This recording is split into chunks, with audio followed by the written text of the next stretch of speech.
جائیں گی جو جنت میں جائیں گی، میری امت کی 80 صفحے ہوں گی، بقیہ سارے انبیاء کی 40 صفحے ہوں گی، لیکن فخر نہیں، فخر چونکہ اللہ کو پسند نہیں۔ رسول اللہ صلی اللہ علیہ وسلم نے فرمایا انا اول من یأخذ بحلقۃ باب الجنہ فاقعقها، سب سے پہلے میں ہی جنت کا دروازہ کھٹکھٹاؤں گا، سب سے پہلے اول من یفتح له باب الجنہ، سب سے پہلے میرے لیے ہی جنت کا دروازہ کھولا جائے گا، اور سب سے پہلے جنت میں اگر جائیں گے تو محمد الرسول اللہ صلی اللہ علیہ وسلم، وَأَوَّلُ مَنْ يَشْفَعُ فِي الْجَنَّةِ، اور لوگوں کو جنت بھیجنے کی سب سے پہلے میں ہی سفارش کروں گا۔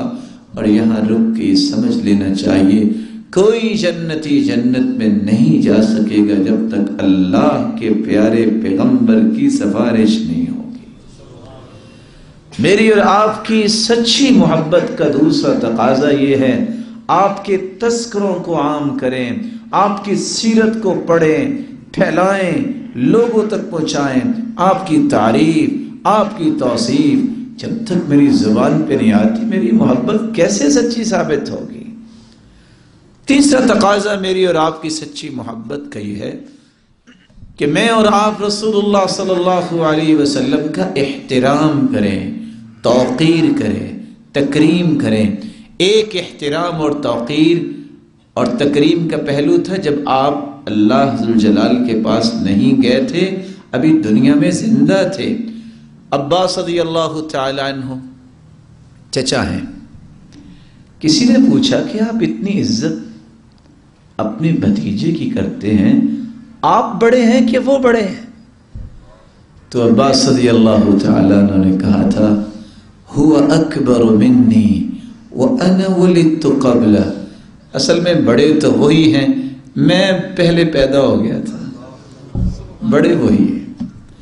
آج احترام یہ ہے، پوری کائنات کے فلسفے اور منطق اور لینتھ ایکسپیرینس کی باتیں اور کشف کیے گئے یہ سارے کے سارے فلسفے ایک طرف، جب حدیث آ جائے میرے اور آپ کے سامنے تو مجھے وہ بات کہنی چاہیے جو ابو بکر صدیق رضی اللہ تعالی عنہ نے کہی۔ احترام یہ ہے حدیث کی آ جانے کے بعد ہر چیز کو ترک کر دیا جائے، چھوڑ دیا جائے، اس کی پرواہ نہ کی جائے۔ اس طرح جب تک میں اور آپ تصدیق نہیں کرتے، تکریم نہیں کرتے، سچی محبت ثابت نہیں ہوگی۔ ابو جہل نے ایک موقع بنایا تھا کہ اللہ کے رسول صلی اللہ علیہ وسلم کے بارے میں لوگوں کو متنفر کروں، تو جب معراج کا واقعہ ہوا تو ابو جہل آ کے سیدنا ابو بکر صدیق رضی اللہ تعالیٰ عنہ سے دو باتیں شیئر کرتا ہے۔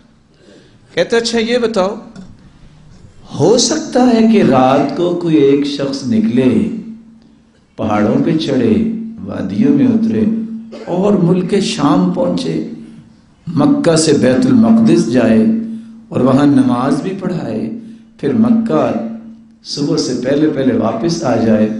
سیدنا ابو بکر صدیق رضی اللہ تعالی نے فرمایا نہیں، ایسا نہیں ہو سکتا۔ خوش ہو گیا کیونکہ ان کو تو ابھی پتہ نہیں تھا، خوش ہو گیا۔ کہتا اچھا یہ بتائیے، ہو سکتا ہے کہ رات کو کوئی پہلے آسمان پہ جائے، پھر دوسرے، پھر تیسرے، چوتھے، پانچویں، ساتویں آسمان پہ جائے اور پھر سحری کے وقت تک واپس بھی آ جائے؟ کہا ایسا نہیں ہو سکتا۔ کہا لگا کے کہتا ہے پتہ یہ کون کہتا ہے؟ نے کہا کون کہتا ہے؟ آپ کا بھائی اور دوست محمد کہتا ہے صلی اللہ علیہ وسلم۔ تو سیدنا ابو بکر نے جب یہ بات سنی ایک ہی لفظ بولا، یہ دونوں ہو سکتے ہیں، کوئی پیرامیٹر نہیں، کوئی میئرز نہیں، کوئی سوچ اور عقل کے گھوڑے نہیں دوڑائے، کیسے ممکن ہے کہ نہیں، پاسیبل ہے کہ نہیں، موٹے موٹے لفظ نہیں بولے لوگوں کو مرعوب کرنے کے لیے، کہا محمد مصطفیٰ نے کہہ دیا ہے، دونوں ہو سکتے ہیں۔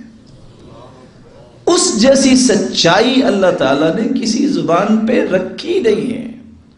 سبب کیا ہے؟ وَمَا يَنطِقُ عَنِ الْهَوَىٰ إِنْ هُوَ إِلَّا وَحْيٌ يُوحَىٰ، وہ زبان اطہر اس وقت تک حرکت ہی نہیں کرتی تھی جب تک وحی نہیں آ جاتی تھی۔ اس زبان کی پاکیزگی کی اللہ تعالیٰ نے حقیقت کو کھولنے کے لیے تو پہلے قسمیں اٹھائی ہیں۔